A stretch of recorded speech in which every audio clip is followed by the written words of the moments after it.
problem in the world, you will find Lars Larson is selling the lie that GMOs are safe right now. Can you show me the proof? And how do you think that this is how insane the world has become? Chemicals on food and we can consume them and it's not going to affect Jennifer, us? one of the things I would point out, let me give you a good example from this study, which is A, peer-reviewed, B, done by real scientists and published in a real journal, having been reviewed. Real scientists, real people. The GMOs everything else is fake and made up. Insect-resistant crops. So they've engineered crops that are resistant to bugs. Okay?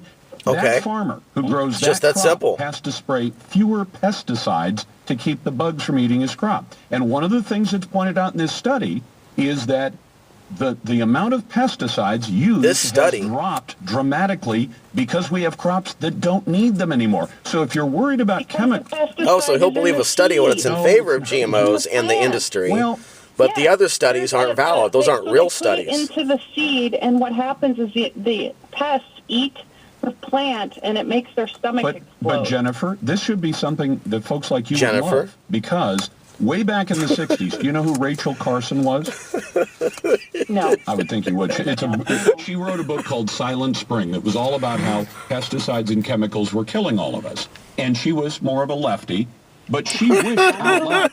Well, I understand, but you're very conservative about what you eat, and good for you. If you choose to eat GMO-free, there are plenty of websites that'll tell you how to do it. But one of the things she wished for was plants, because plants do have natural pesticides and herbicides. There's websites that'll tell you how to do it. Don't find any weeds growing around them, because the plant itself is using its own natural defense mechanisms against See how he talks nice, all soft, but anybody gets all emotional and passionate, it's considered crazy. Yeah. Repels. Exactly, and all they've done is this. But the scientists, no, it's Jennifer? not. The scientists have figured out how to mimic those things and create Are you reading a real study, Jennifer? In plants that are perfectly healthy. And again, I'd go back and say, show me the harm if you don't think they're healthy, but they're able to mimic those properties of plants that naturally keep the bugs away, so you don't have to spray chemicals on them. And one of the things I think that the anti-GMO crowd finds most uncomfortable about studies like this is that when I say the study says we're using less gasoline, less diesel, fewer pesticides, fewer herbicides,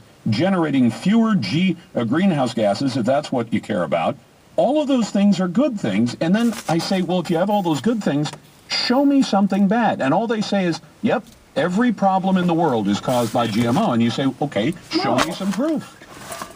No, but Lars, look at the United States: cancer, Parkinson's, MS, thyroid disease, chronic fatigue syndrome. Do you know why cancer is up? Do you know why cancer is up? Other countries don't have these problems Jennifer, like we do. If you go to those other countries and tell me what their average age is, the United States used to have a population where the average age that you expired at was 47. That was 1900. In 1900, the average person died at 47. That meant for every person who lived to 67, there was somebody else who died at 37. So a lot of people died so soon that we didn't develop those cancers. If you talk to doctors, if we ever got to where we could live to 200 years, virtually all of us are going to get some kind of cancer because of a whole bunch of factors, but it's not GM foods that are causing it. And if it were... Buying it.